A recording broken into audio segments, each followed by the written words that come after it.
Good morning. आज आप chapter number 3 अंदर आगळ वधीए। आपणे बे थियरी अनावृत बीजधारी वनस्पति और आवृत बीजधारी वनस्पतिनो अभ्यास करवानो छे। अनावृत बीजधारी और आवृत बीजधारीनो पहला अर्थ शुं छे तो एनी अंदरनी रचना आपणे समझ पड़े। सौथी पहला अनावृत बीजधारी ज्यारे मैं चैप्टर 1 स्टार्ट कर्युं हतुं ते वखते ज मैं तमने अनावृत और आवृतनो थोड़क कॉन्सेप्ट क्लियर कर्यो हतो। तो अनावृत बीजधारी वनस्पति पहला तो एनामां जे नाम है जिम्नोस्पर्म, बराबर है। तो जिम्नोस्पर्म है एनामां जिम्नोनो जे अर्थ थाय छे ते नग्न अने स्पर्मनो अर्थ थाय छे बीज। तो अहींया शुं थाय छे कि अनावृत बीजधारी वनस्पतिनी अंदर बीज खुल्ला होय छे, एटले कोईनाथी आवृत होता नथी, ढंकायेला होता नथी। ज्यारे पहलू चैप्टर भणाव्युं तो ते वखते ज मैं तमने अनावृत और आवृतनो कॉन्सेप्ट क्लियर कर्यो तो अनावृत बीजधारी अने आवृत बीजधारी वनस्पति मैं एवुं कीधुं हतुं कि आवृत बीजधारी वनस्पति एटले कि जे वनस्पतिनी अंदर बीज ढंकायेला होय ए बधाने आपणे आवृत बीजधारी वनस्पति तरीके ओळखवामां आवे छे। तमे कोईपण उदाहरण लई शको छो। सफरजन जेना बीज अंदर छे, दाडम जेना बीज अंदर छे, टामेटा, चीकू, લીંબુ કે જેના બીજ અંદર છે, ઘઉં, મગફળી, કોઈપણ બીજ લેશો તમે, કોઈપણ શાકભાજી છે કે જેના બીજ અંદર હોય એટલે ફલાવરણથી ઢંકાયેલા હોય એ બધાને આપણે શું કીધું તો આવૃત બીજધારી વનસ્પતિ તરીકે ઓળખીએ છીએ। એટલે તે વખતે આપણે એ વાત કરી હતી કે જેટલા પણ આપણને ખાવા માટે યુઝ હોય એ બધા જ આવૃત જ છે। ઘઉં લઈ લો, મકાઈ લઈ લો, મકાનો દાણો છે એ ડોળા જો फोतरा जे कहीए छे एना द्वारा ढंकायेला छे। एटले कोईपण धान्य लई लो, कोईपण वेजिटेबल लई लो, कोईपण फ्रूट्स लई लो, एनी अंदर बीज अंदर ज होय। तरबूज तेना बीज अंदर ज एटले ते बीज ढंकायेला छे एटले ए बधा ज क्या थया आवृत बीजधारी वनस्पति। एटले ज्यारे हूँ आवृत बीजधारी वनस्पति चलावीश तो ते वखते पहलू सेंटन्स शुं आवशे कि जेना बीज ढंकायेला होय ए बधी ज वनस्पतिने आवृत बीजधारी वनस्पति तरीके ओळखवामां आवे छे। आ जे आवृत बीजधारी वनस्पति छे एनी अंदर आपणने बधी ज वनस्पति आवी गई, फ्रूट आवी गया, वेजिटेबल आवी गया। तो हवे कई रही गई कि जेना बीज खुल्ला छे एवुं तमारे ध्यानमां करवानुं छे। तो ए जे छे ए तमने अहींया नहीं जोवा मळे। ए जे विस्तार जे वनस्पति छे ए वनस्पति तमने ठंडा प्रदेशों जोवा मळशे, पहाड़ों पर जोवा मळशे। जे भेज, तापमान जेवा परिबळो सामे टकी शके एवा परिबळोमां ए वनस्पति जोवा मळे छे। उदाहरण छे साइकस, स्पाइनस, देवदार। એટલે આ જે વનસ્પતિ છે એ વનસ્પતિ બરફ વિસ્તાર હોય ને એવા વિસ્તારમાં જે ઠંડા પ્રદેશ છે ત્યાં આપણને જોવા મળશે। અને એના જે બીજ છે બરાબર, આ ફળ હોય અને અંદર બીજ હોય એટલે આવૃત હોય, પણ આની અંદર બીજ શું છે ખુલ્લા જશે। એટલે જેના બીજ ઢંકાયેલા હોતા નથી એ બધી જ વનસ્પતિને અનાવૃત બીજધારી વનસ્પતિ તરીકે ઓળખવામાં આવે છે। એટલે પહેલાં તો તમારે એનું સ્થાન કઈ થઈ ગયું એ પણ ખબર પડી ગઈ, પછી અનાવૃત કેમ કીધું એનો પણ આઈડિયા આવી ગયો, અને તમારે આની અંદર શું રચના લખવાની આવશે એનો થોડો ઘણો ખ્યાલ આવી ગયો। આવૃત બીજધારી જે વખતે ભણીશું તેની અંદર આવૃતમાં મેં તમને કીધું કે આપણે ફ્રૂટ છે, वेजिटेबल है बधा है। तो धान्य है तो एनी अंदर शू वाक्य रचना आवशे, धान्य पाछा बे प्रकारना द्विदળી ने एक दળી, तो त्यां तमारे द्विदળી अने एक दળીનો उल्लेख करवानो छे।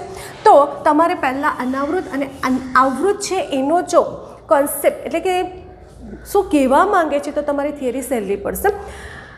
आ जे वनस्पति है अनावृत बीजधारी वनस्पति सृष्टि है एनी बात करिए तो सौथी पहला जोई लीए के बीज है ए ढंकायेला होता नथी। अनावृत बीजधारी वनस्पति है ए अनावृत बीजधारी वनस्पति नानामां नानी कदनी पण होय छे अने मोटामां मोटा कदनी पण होय छे।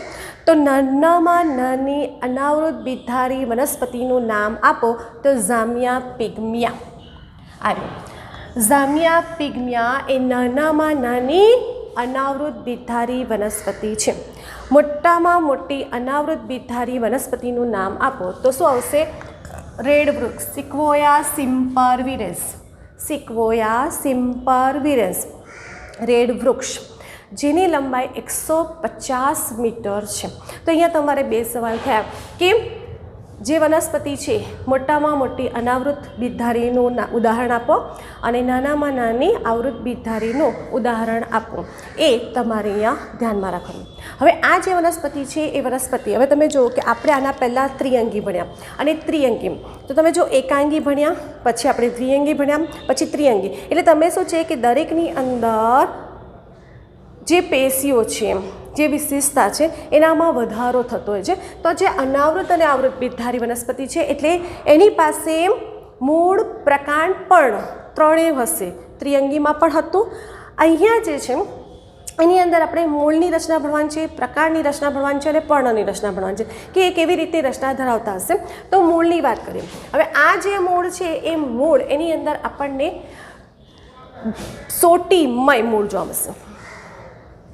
આપણે મૂળ તંત્ર વિશે ભણી ગયા છે, તો આ જે મૂળ છે એ મૂળ સોટીમય મૂળ તંત્ર, એટલે આવી રીતે સોટી જેવી રચના, પછી આ મૂળ, રોમ, અશાખિત અને આખા મૂળ તંત્રની રચના કરે છે. એટલે સોટીમય મૂળ તંત્ર ધરાવે છે.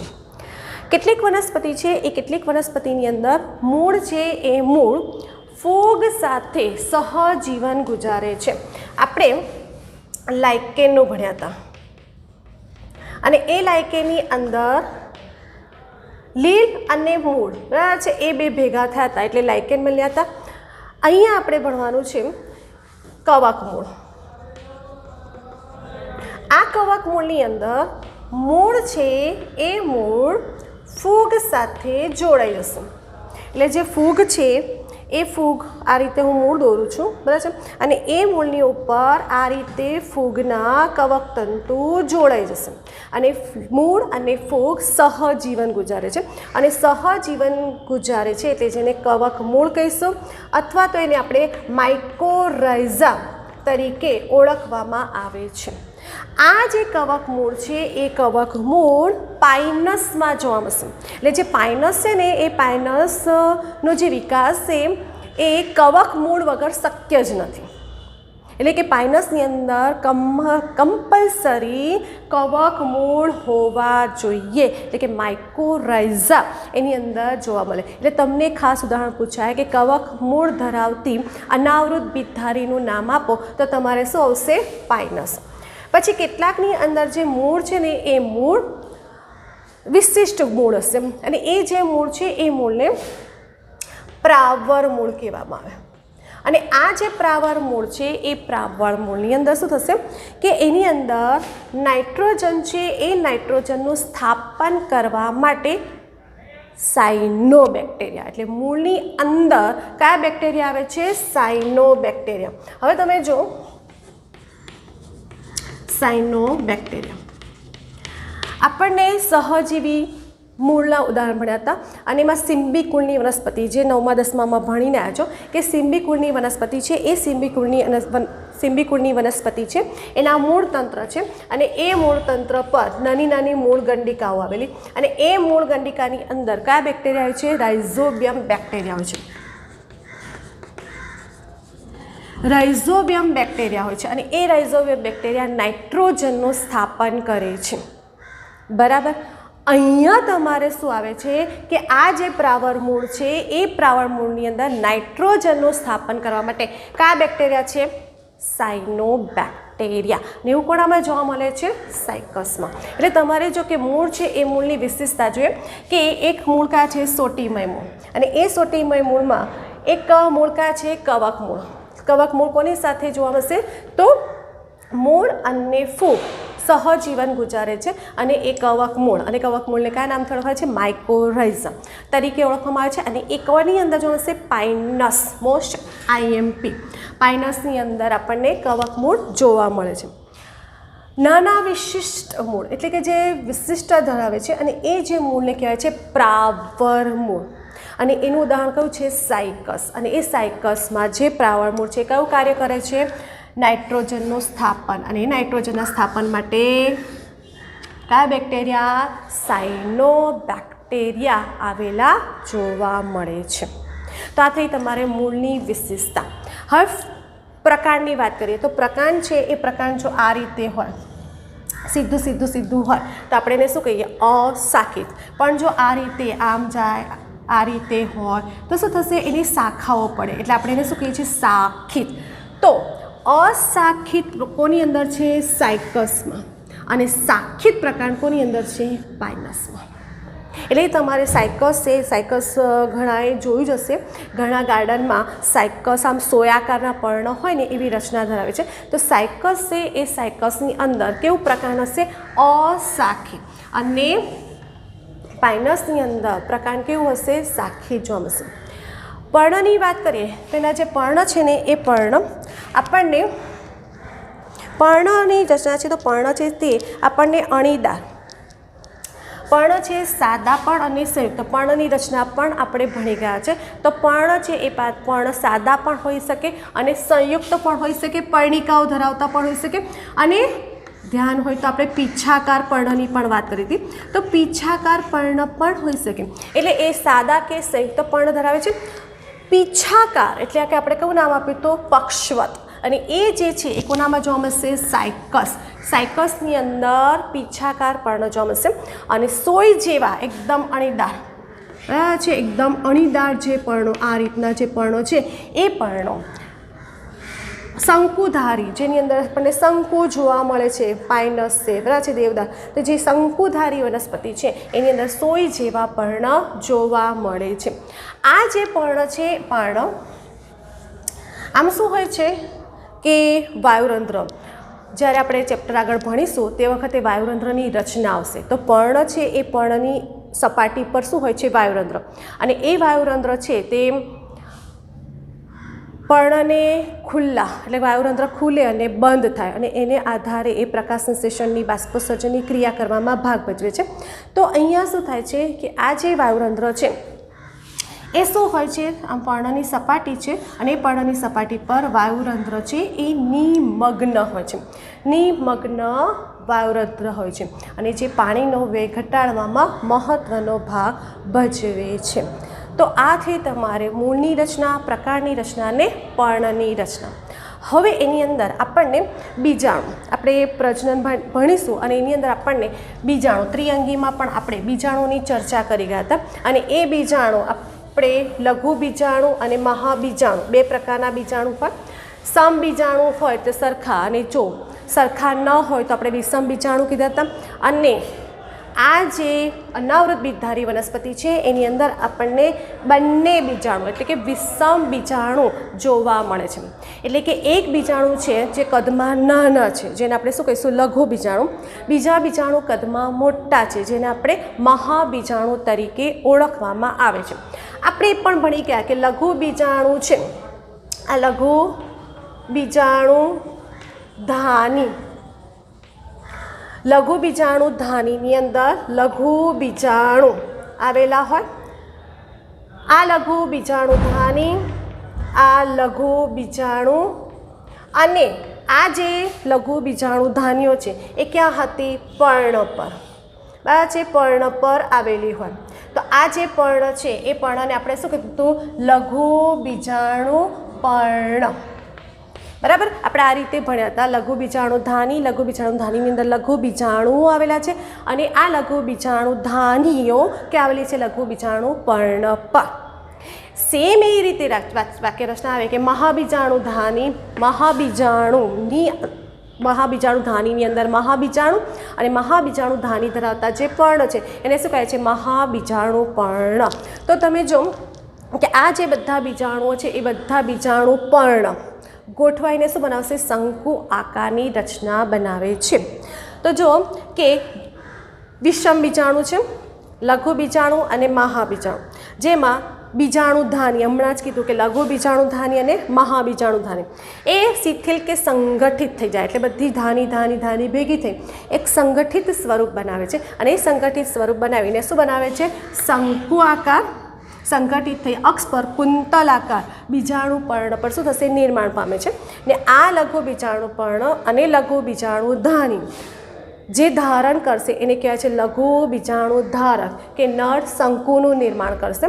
સેમ એ રીતે મહાબીજાણુ પર્ણ અને મહાબીજાણુ ધાની ધારણ કરતી જે રચના છે તેને મહાબીજાણુ ધારક કે માદા શંકુ તરીકે ઓળખવામાં આવે છે. એનો મતલબ કે આપણી પાસે બે શંકુ થયા, એક નર શંકુ થયો અને એક માદા શંકુ થયા. એટલે કે લઘુ બીજાણુ ધાની ભેગા થઈને શું બનાવશે? નર શંકુ. અને મહાબીજાણુ ધાની ભેગા થઈને શું બનાવશે? માદા શંકુ. હવે આ જે શંકુ છે એ શંકુ કઈ કઈ જગ્યા પર હોય? એટલે કે જો એક જ વૃક્ષ પર નર અને માદા શંકુ હોય, જો પાઇનસ છે એ પાઇનસની અંદર નર અને માદા એક જ વૃક્ષ પર હોય, જ્યારે સાયકસ છે જેમાં નર અને માદા શંકુ જુદા જુદા વૃક્ષ પર હોય. એટલે આ પણ થયો તમારે આઈએમપી ક્વેશ્ચન. નર અને માદા શંકુ જુદા જુદા વૃક્ષ પર આવેલા હોય એવી અનાવૃત બીજધારીનું ઉદાહરણ આપો. તો કયું ઉદાહરણ આવશે? જુદા જુદા વૃક્ષ હોય તો સાયકસ, અને જો નર અને માદા શંકુ એક જ વૃક્ષ પર આવેલા હોય તો ઉદાહરણ કયું થયું તમારે? પાઇનસ. તો અહીંયા તમે જુઓ કે નર શંકુ અને માદા શંકુની વાત કરી. હવે શું છે? હવે જે છે ને માદાની રચના ભણવાની છે. તો આપણે ચેપ્ટર 12મા ધોરણમાં આવશે અને તમે 9મા 10મા પણ બેવડું ફલન ભણી ગયા છો. તો અહીંયા શું થાય છે કે અહીંયા સ્ત્રી કેસર છે, બરાબર છે? એટલે કે એની અંદર આપણને એટલે કે અહીંયા શું થશે? હા, એક વસ્તુ કે અહીંયા પુષ્પો છે પણ એ પુષ્પની અંદર વજ્રપત્ર કે દલપત્ર નથી, અને જે પુકેસર ચક્ર અને જે સ્ત્રી કેસર ચક્ર છે એટલું પણ વિકસિત નથી. એટલે અહીંયા જે મહાબીજાણુ, બરાબર છે? તો આ મહાબીજાણુ પણ જેને આપણે સ્ત્રી કેસરની સાથે સરખામણી કરી શકીએ. તો અહીંયા શું થશે કે આ જે મહાબીજાણુ સ્ત્રી કેસર છે એની અંદર શું હોય છે? અંડક હોય છે. આ શું કહેવામાં આવે છે? અંડક. બરું જગ્યા જોઈશે મને એટલે થોડી. મહાબીજાણુ ધાની અને એ મહાબીજાણુ ધાની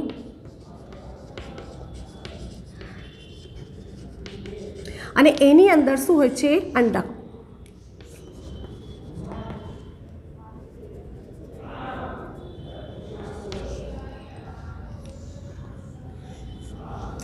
અને આ જે અંડક છે એ અંડક પ્રદેહથી આવૃત છે. આ છે પ્રદેહ. એટલે અંડકો એ પ્રદેહથી આવૃત હોય છે. એટલે તમે જો કે પ્રદેહના એક કોષમાંથી મહાબીજાણુ માતૃકોષનું નિર્માણ થાય. એટલે આ જે પ્રદેહ છે એ પ્રદેહ છે એમાંથી મહાબીજાણુ માતૃકોષનું નિર્માણ થાય એક, બરાબર, જેને આપણે શું કહીશું? અંડક તરીકે ઓળખવામાં આવે છે. ને આ અંડક છે જે મહાબીજાણુ પર્ણ તરીકે ગોઠવાય, અંડકો મહાબીજાણુ પર્ણ પર ગોઠવાઈ જાય અને એક ગુચ્છાદાર રચના બનાવે છે. અને શેની રચના કરે છે? માદા શંકુની રચના કરે છે. એટલે અહીંયા તમારે ધ્યાનમાં રાખવાનું છે કે જે પ્રદેહ છે એ પ્રદેહ અંડકને ઘેરીને આવેલો હોય છે. આ જે અંડક છે જેને આપણે નામ શું કીધું છે? મહાબીજાણુ માતૃકોષ, બરાબર છે? હવે અહીંયા ધ્યાન રાખવાનું છે કે કેવી રચના છે. તો તમે જો કે અહીંયા મહાબીજાણુ માતૃકોષ, એટલે હું અહીંયા મહાબીજાણુ માતૃકોષ દોરું છું. મહાબીજાણુ માતૃકોષ. આ મહાબીજાણુ માતૃકોષ છે એનું અર્ધીકરણ થાય. કેટલા બને? 4, જે આપણે ભણીને આવ્યા છે દર વખતે. 1, 2, 3 અને 4. 4 એકકીય મહાબીજાણુનું સર્જન થશે. બરાબર? બધા કેવા હશે? એકકીય. એટલે દ્વિકીય મહાબીજાણુ, જો મહાબીજાણુ માતૃકોષ હશે એ કેવો હશે? દ્વિકીય હશે. અને એનું શું થયું? અર્ધીકરણ થયું. અર્ધીકરણ થઈને કેટલા? 4. કેવા?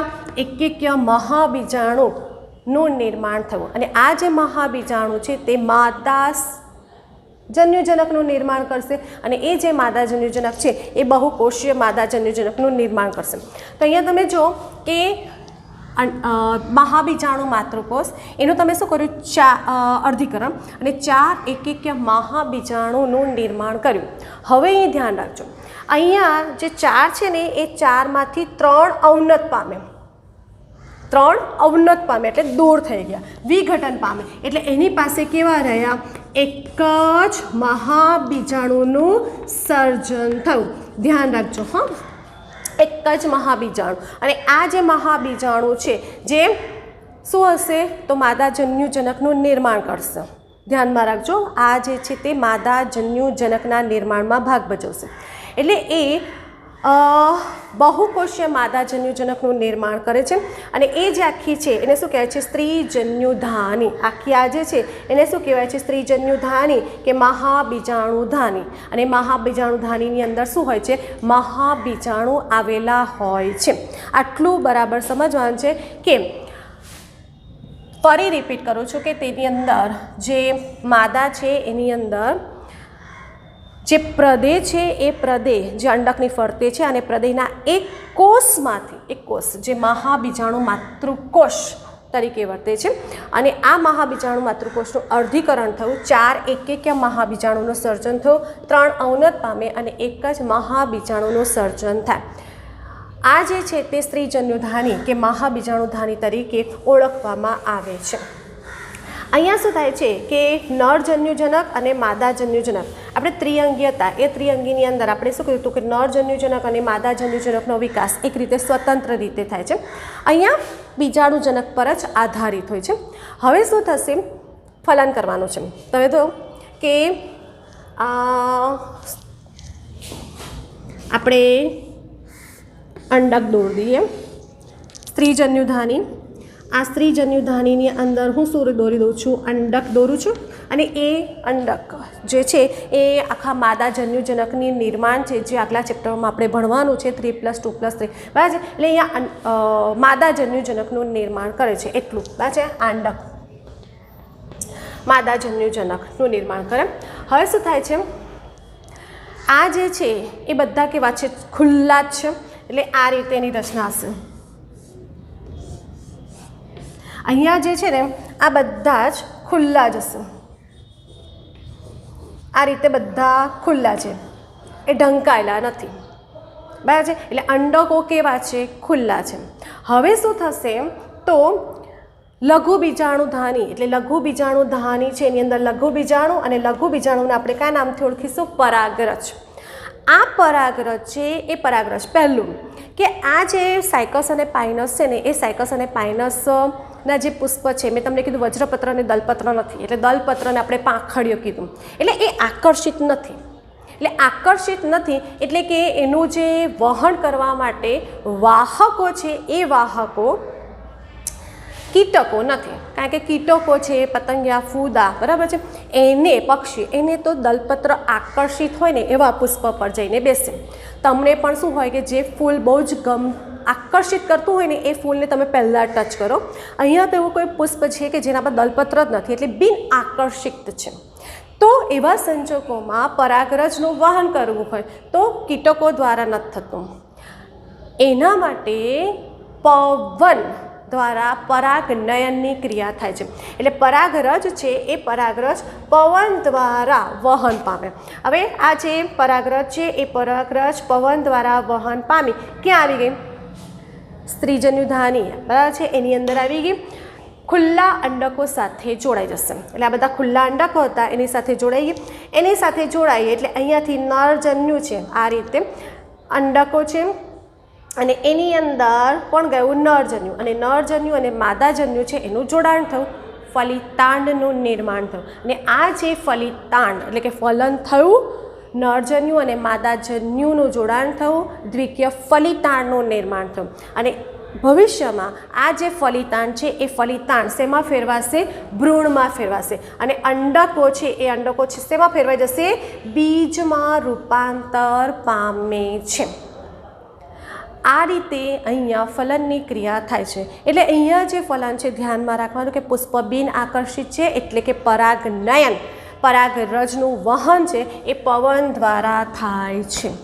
અને પછી એ અંડકો સાથે જોડાઈ જશે, માદાજન્યુજનક અને નરજન્યુજનકનું જોડાણ થશે અને ફલનની ક્રિયા થઈ, ફલિતાંડ બનશે. અને આ ફલિતાંડ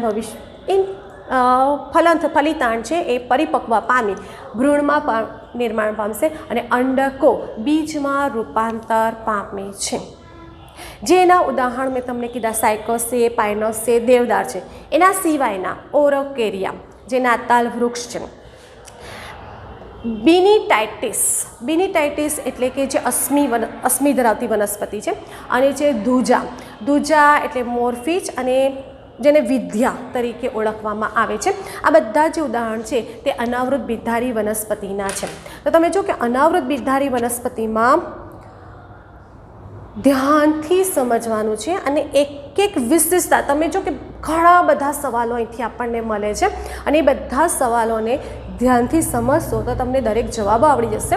તો અહીંયા તમને જે અનાવૃત બીજધારી છે એ મોટામાં મોટા વૃક્ષનું નામ, નાનામાં નાના વનસ્પતિનું નામ, પછી એના મૂળની વિશેષતા, પ્રકારની વિશેષતા, પર્ણની વિશેષતા, નર શંકુ અને માદા શંકુ એટલે લઘુ બીજાણુધાની, લઘુ મહાબીજાણુધાની જે ધારણ કરીને લઘુ બીજાણુ પર્ણ, મહાબીજાણુ પર્ણ અને ખાસ એની અંદર જે મહાબીજાણુ માતૃકોષ એનું અર્ધીકરણ થઈ 4 એક મહાબીજાણુનું સર્જન થાય, 3 અવનત પામે અને 1 માદાજન્યુજનકમાં ભાગ ભજવે છે. એની વધારે આગળ જે ડિટેલ્સ તે ભણવાની છે. અને પછી લઘુ બીજાણુધાનીમાંથી પરાગરજ છે એનું વહન કોના દ્વારા થશે? પરાગરજનું વહન પવન દ્વારા થાય છે. ફલન થશે, ફલન થઈ ફલિતાંડ બીજમાં રૂપાંતર પામશે અને અંડક ફલિતાંડ ભ્રૂણમાં અને અંડકો બીજમાં રૂપાંતર પામે છે. તો અહીંયા તમારે અનાવૃત બીજધારી વનસ્પતિ પૂર્ણ થાય છે.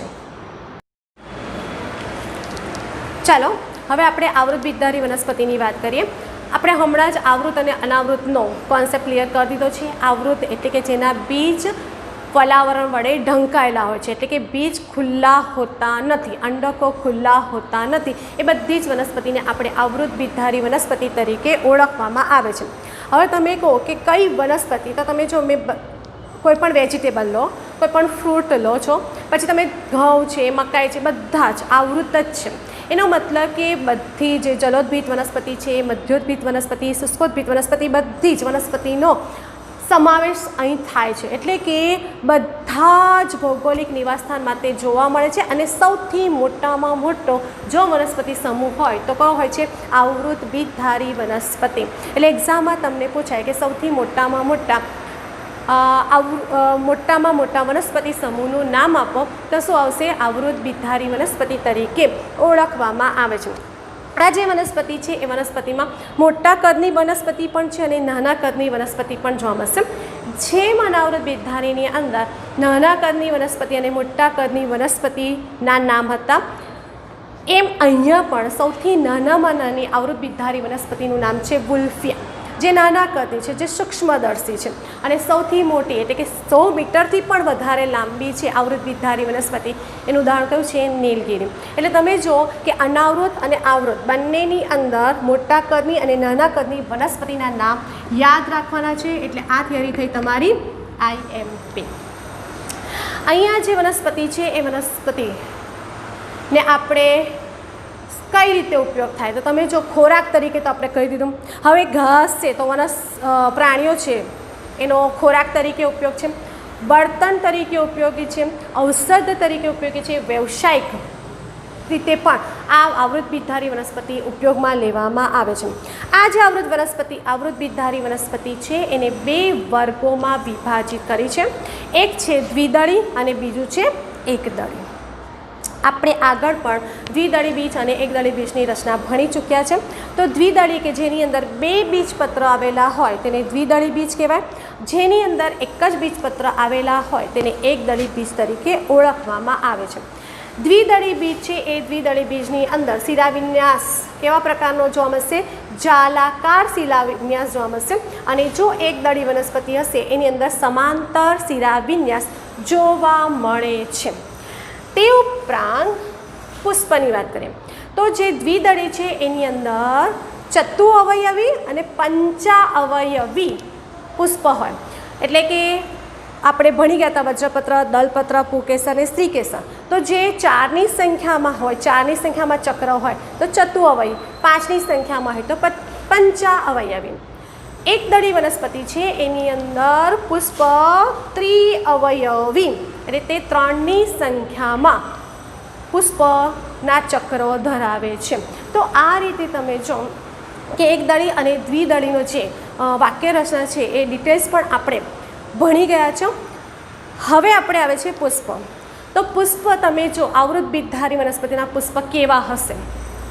અનાવૃતમાં આપણે ભણ્યા કે બિન આકર્ષિત હતા. તો અહીંયા જે પુષ્પ હશે તે નાના કદના પણ હશે, મોટા કદના પણ હશે, અને એની પાસે પુષ્પ છે વજ્રપત્ર પણ હશે, દલપત્ર, પુકેસર અને શ્રીકેસર, તે ચારેય ચક્ર જોવા મળશે. અને જે દલપત્ર છે એ દલપત્ર કેવા છે, જેને આપણે સાદી ભાષામાં શું કહે છે, પાંખડિયું. અને એ દલપત્ર આકર્ષિત છે, એટલે કીટકો આકર્ષિત થાય છે. તો કીટકો છે, મોટા કદના જે પક્ષીઓ છે એ પક્ષીઓ મધુર રસ માટે કીટકો પર સ્થાપન પામે છે.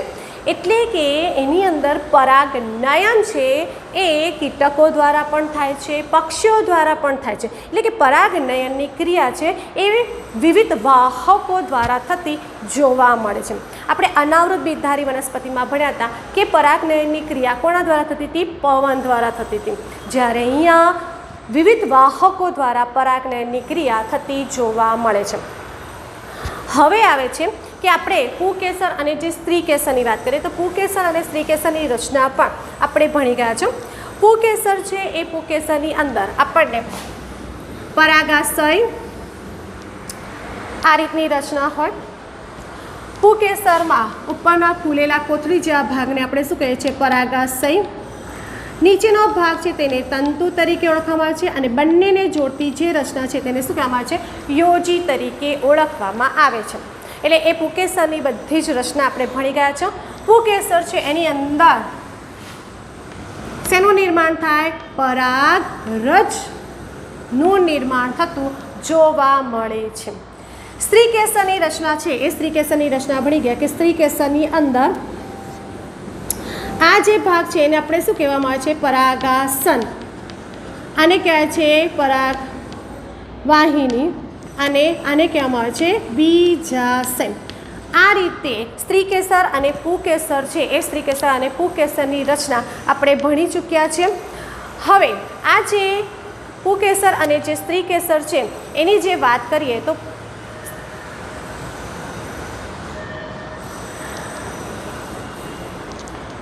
પુકેસરની જે પરાગરજ છે એ પરાગરજ સ્ત્રીકેસરના પરાગાસન પર સ્થાપન પામશે. અને આ જે ક્રિયા છે તે આપણે એને શું કીધું તો પરાગનયન તરીકે ઓળખ્યા હતા. હવે જ્યારે પરાગરજ સ્ત્રીકેસરના પરાગાસન પર સ્થાપન પામશે એ દરમિયાન કેટલીક ક્રિયાઓ થાય છે. અહીંયા પરાગરજ છે એ પરાગરજની રચના બરાબર છે, એની અંદર પરાગરજની આખી રચનામાં ફેરફાર થાય અને એની અંદર નરજન્યુનું નિર્માણ થાય. આખી ઘટના છે કે એમાં 2 નરજન્યુનું નિર્માણ થશે, જે આપણે 12મા ધોરણમાં ભણીશું. અહીંયા તમારે યાદ રાખવાનું છે.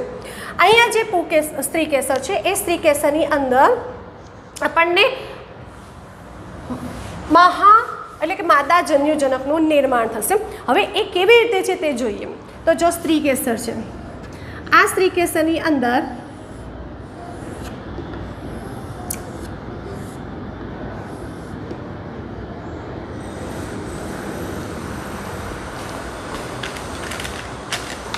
સ્ત્રીકેસરની અંદર 2N મહાબીજાણુ માતૃકોષ આવેલા હોય. હમણાં જ આપણે ભણ્યા કે મહાબીજાણુ માતૃકોષ છે એનું શું થાય, અર્ધીકરણ થાય.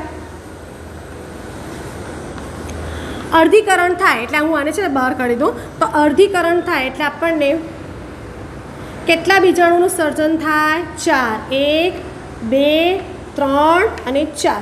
4 એકકીય મહાબીજાણુનું સર્જન થાય. આ 4 એકકીય મહાબીજાણુ છે એમાંથી જે 3 છે એ 3 અવનત પામે એટલે નાશ પામે. તો હવે એક જ મહાબીજાણુ છે એ મહાબીજાણુનું આગળ કામ થશે. એટલે કે મહાબીજાણુમાંથી માદા જન્યુજનકનું નિર્માણ થશે. તો આ 3 અવનત પામ્યા. તો હવે આપણે જે છે એને ડ્રો કરીએ. એની પાસે શું છે, એક જ મહાબીજાણુ. 3 શું થયા, વિઘટન પામ્યા. હવે આ એક મહાબીજાણુ છે, એક જ મહાબીજાણુ. હવે આ મહાબીજાણુ છે એ મહાબીજાણુ વારંવાર 3 વખત વિભાજન પામે છે. આ 3 વખત વિભાજન પામે અને એ 3 વખત વિભાજન થાય એટલે 8 કોષ કેન્દ્રનું નિર્માણ થાય. એટલે કે 8 જે કોષ કેન્દ્ર છે એની આપણે ગોઠવણી જોઈએ તો અહીં આપણે જોઈએ કે 8 કોષ કેન્દ્રમાં 3+2+3ની ગોઠવણી થાય. હવે 3+2+3ની ગોઠવણી આપણે કરીએ તો અહીંયા 1, પછી અહીંયા 2 નાના કોષ કેન્દ્ર. આ બધા જે કોષ કેન્દ્ર હશે કેવા હશે? એકકેકીય હશે.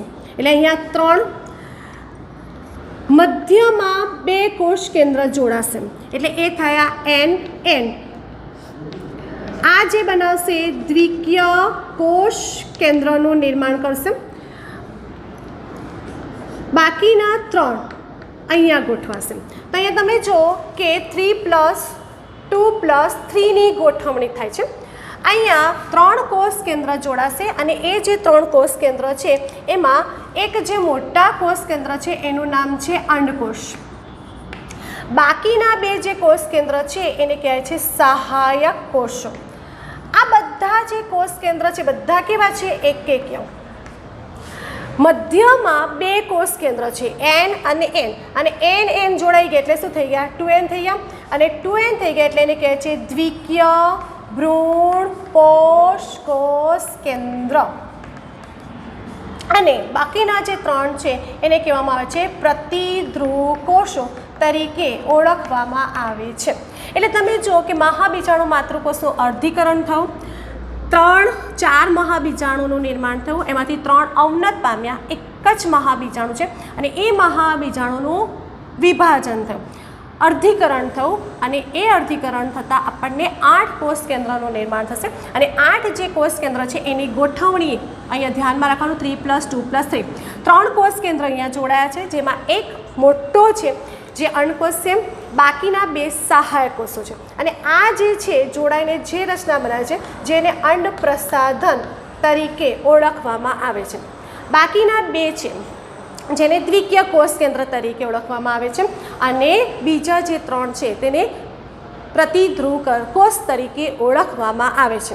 અહીંયા તમે જો કે n+n જોડાઈ ગયા એટલે શું બની ગયા? દ્વિકીય ભ્રૂણ પોષ કોષ કેન્દ્રનું નિર્માણ થાય છે. તો આ રીતે 3+2+3ની જે આખી ગોઠવણી છે એ ગોઠવણીને કહેવામાં આવે છે ભ્રૂણપુટ અથવા તો માદાજન્યુજનક તરીકે ઓળખવામાં આવે છે. એટલે કે નરજન્યુ અને માદાજન્યુનું નિર્માણ થશે. હવે આ માદાજન્યુનું નિર્માણ થઈ ગયું, હવે શું થશે? ફલનની ક્રિયા થશે. હવે ફલનની ક્રિયા આપણે સમજીએ કે કેવી રીતે થશે. તો જો સ્ત્રી કેસર છે એ સ્ત્રી કેસરની અંદર માદાજન્યુનું નિર્માણ થયું એટલે સ્ત્રી કેસરની અંદરની રચના છે. એનામાં આપણે કીધું કે એક અંડકોષ છે, 2 સહાયક કોષો છે, મધ્યમાં આપણને ડાયરેક્ટ લખું છું દ્વિકીય કોષ કેન્દ્ર અને અહીંયા આપણને 3 પ્રતિધ્રુવ કોષો છે. હવે શું થશે કે સ્ત્રી કેસર છે, અહીંયા આપણે દોરીએ કે સ્ત્રી કેસર છે એ સ્ત્રી કેસરમાં પુકેસરની પરાગરજ આવે. પરાગરજ છે એ પરાગરજનું અંકુરણ થશે, અંકુરણ થઈ પરાગ નલિકાનું નિર્માણ થશે, પરાગ નલિકાનું નિર્માણ થશે અને એ અંડક તરફ આગળ વહન પામે છે. એટલે આપણે આ રીતે ડાયાગ્રામ દોરીશું. અહીંયા માદાજન્યુજનક એટલે ભ્રૂણપુટનું નિર્માણ થઈ ગયું. આ જે પરાગનલિકા છે એ પરાગનલિકાની અંદર 2 નરજન્યુનું નિર્માણ થશે. હવે કેવી રચના છે તે 12મા ધોરણમાં ભણવાનું છે. તો 2 નરજન્યુજનકનું નિર્માણ થશે. તો અહીંયા શું કરીએ કે આપણે પરાગનલિકા છે એ પરાગનલિકાને હું લઈ આવું છું. હવે આ પરાગનલિકા છે એ પરાગનલિકાની અંદર કેટલા જન્યુ છે? 2 એકકેકીય નરજન્યુ છે. આ 1 અને આ 2 એકકેકીય નરજન્યુ છે. 2 એકકેકીય નરજન્યુ છે તે અંદર પ્રવેશે છે એટલે એક નરજન્યુ છે એ અહીં આવ્યો, બીજો નરજન્યુ છે એ અહીં આવ્યો. જ્યારે નરજન્યુ અંદર પ્રવેશે છે ત્યારે સહાયક કોષો વિઘટન પામે છે, જેને કારણે શું થાય છે તો તમે જો કે